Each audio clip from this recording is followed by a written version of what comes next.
And thank you again for just being willing to help. Absolutely. I know it takes time. And being flexible because... No, I'm an easygoing guy. Well, we'll see about that.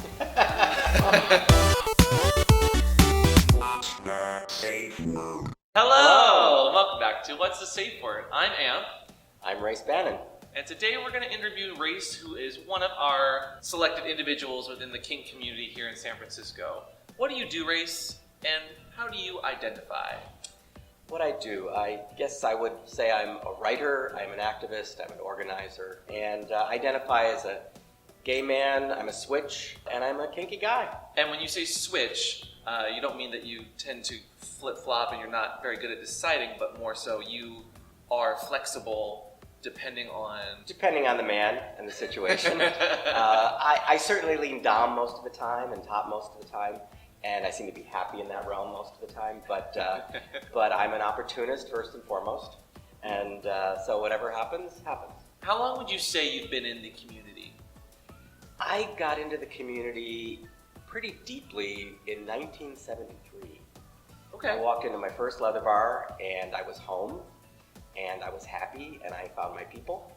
So I would say 1973, and I got right into it right away. And do you remember what bar? It was the Gold Coast. So what was your gateway into the community as far as kink and leather? When I first sort of walked into that leather bar I just mentioned, I didn't know why it was so attractive. It just felt right. There was something about the way the men looked, smelled, acted. It had a kind of communal, familial feel, but in a very twisted, perverted way, and I liked that a lot. I've been tying other little boys up when I was a little boy, since I was 8 years old. Sure. So I mean, all my friends when I was a child, we'd play games like cowboy, and I was always the one tying them up. And I was spanking my next door neighbor when we were both 9 years old, once a week on a regular basis. So I always kind of had that bent. I didn't know what to call it. I didn't know it was kink. It was just something that I liked to do. So when I discovered this leather bar and walked into it, I felt like home because I knew this is what they did, this kind of kinky stuff. And then it was just a matter of exploring. Do you think that kink is becoming mainstream? I think the awareness of kink is becoming somewhat mainstream. I don't think people are necessarily kinky in larger numbers. It also depends what you mean by kink. If you mean part of the kink community, as an identity, as the crux of your sexuality, I don't think that's a lot bigger. Sure. The people that dabble, and I don't mean that in a negative way, dabbling is a good thing, that inject a little bit of kink into their sex life, those numbers are probably bigger. Sure. As people become more open with sexuality, you talk to people that don't identify as being kinky, and then you ask them what they're into sexually, and they sometimes have some of the craziest kinks, and that's what I would call them, you know? Like, everyone has something that turns them on and really gets them off, and for me, I would say that if that is outside the norm of just regular penetrative, boring sex, that it is a kink. Absolutely, I agree. There was a famous analyst, he was a sexuality researcher at UCLA, and his name was Robert Stoller, and he once told me that based on all his ethnographic study, he concluded that in his opinion, every person walking the face of the earth was kinky in some way. So what is your something? What do you really enjoy? What is your kink? Power exchange. Power exchange? Yeah. Okay. Primarily from the dom perspective, for whatever reason, from a very early age, the dom side just really does it for me. And so even if it's vanilla sex, if you want to call it that, but if I'm coming at it from a dom perspective, I'm really turned on. And so if I had to pick one, remember there's dozens and dozens of things I could pick, that would be it. Okay. Saying that and kind of bringing that perspective to it, it's almost as if you're saying that being kinky or having a fetish is part of the perspective or how you come at it yourself. So say you're having vanilla sex with someone who is considering it vanilla sex, but you're just getting really rough and dominating. Would you say that was kinky?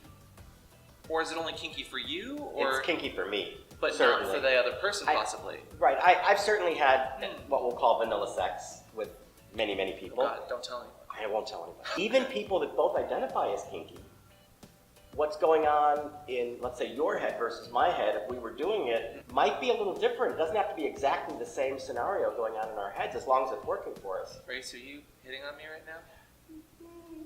I don't know. Let's talk after we do that. Christopher? Oh, nothing. What's the best way to gain experience in kinks, in fetish? Direct, real-life, face-to-face experience is the best teacher. Agreed. Finding someone that you can explore with. And if you want to supplement that with classes and reading and workshops and things, fantastic. In fact, that's a good idea. But it's a supplement too. It's not the precursor to it. If you were a drag queen, what would your drag queen name be?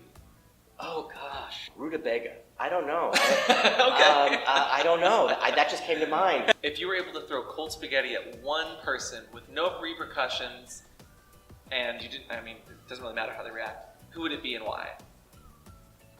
Because of what we're doing, when we're doing this, I'd have to say Trump. Okay. Where do you see kink in 5 years? What's the next big thing, do you think?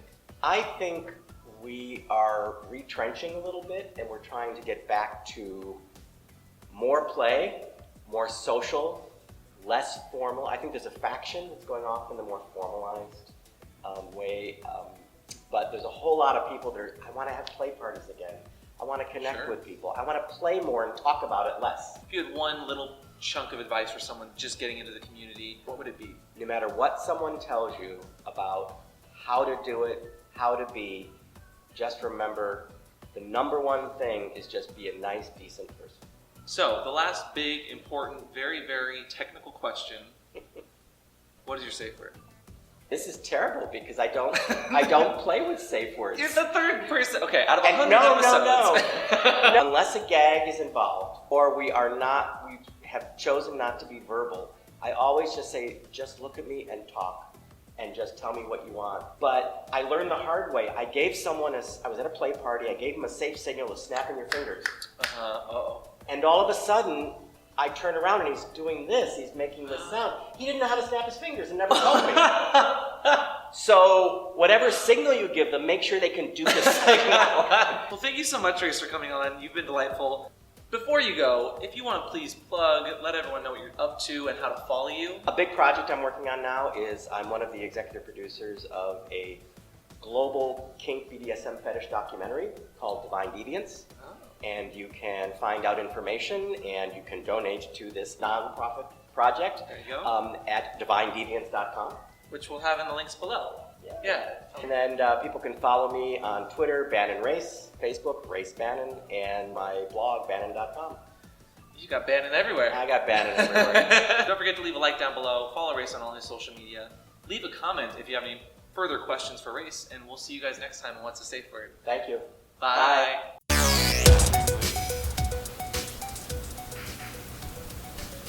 A little click. Hey, Christopher. I feel a leak in here. Sorry, 1 second. The roof, apparently it does not like what we're doing right now and is dripping on us, or it really likes it. And